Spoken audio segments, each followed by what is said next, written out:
This one still smells like the farm. Arlene Thayer, spin artiste and fibergoodness.com. I engage in making yarn primarily, and also writing about making yarn. I'm 51 years old. I live in Glenville, Pennsylvania. Well, I am preparing to make a yarn right now. This is called a drum carder. And what this does is it takes loose fibers, generally speaking, and it lines them up.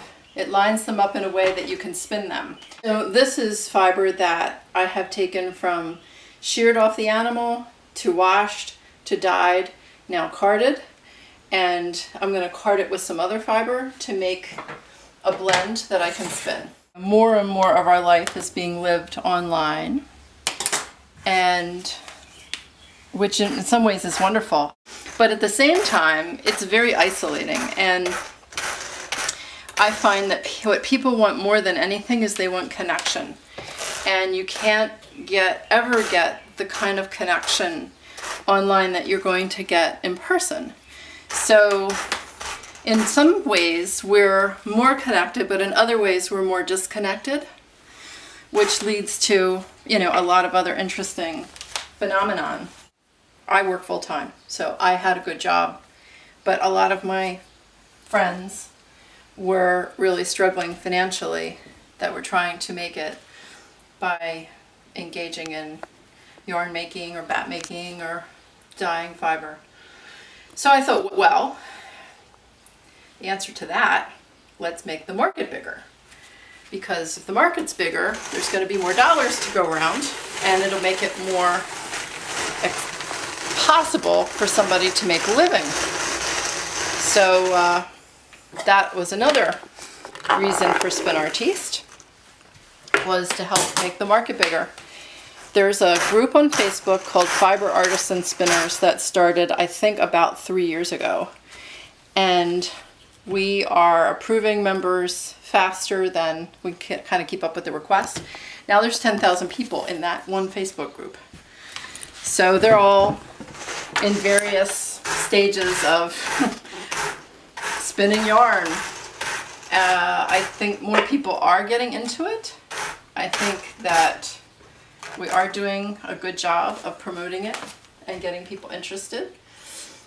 So that's wonderful. It has also some little bit downside here and there. It's going to be harder and harder for people to find a niche. That's what's going to happen. Whether it's a niche just to be noticed or a niche to support yourself.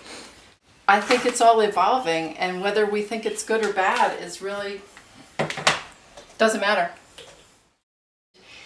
In the Journey to the Golden Fleece course that we run, one of the premises is that everyone is an artist, even though they don't know it. The mission that started the writing was to make sure that spinners don't spin in isolation.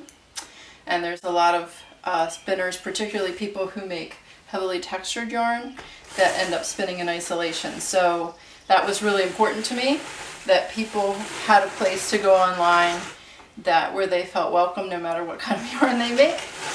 And one thing led to another, and I partnered with somebody who lives in Holland, and we developed an online course for creativity and spinning last year, and it exploded. We thought 20 people would sign up, and over 200 people signed up. So that all takes a lot of time, but nonetheless, the making is really important, because that is what continues to drive how to develop creative exercises for people that are looking to do something out of the box. And also that is part of what feeds my soul too. Whether art is driven by our culture or whether culture is driven by art. Sometimes it seems like an artist will make a statement and culture kind of follows. Then we have the other way, which is the artist as the mirror. And I think back, Andy Warhol is my favorite artist, and he was doing these things that people weren't even calling art. It's like taking things out of the newspaper and silk screening accidents and mouse-a-tongue and and really a mirror of society. Read into it what you will, but we look back now and we have a pretty good idea of what our culture was, parts of our culture were about based upon looking at his work or Jasper John's. The artist creates culture, but the artist is also the mirror of culture. I do have one more thing. All right. Whoever is watching this film, I just want to say that you should appreciate that 2 young women are doing this. It's very important. It's a big statement, and I wish them all the success in the world.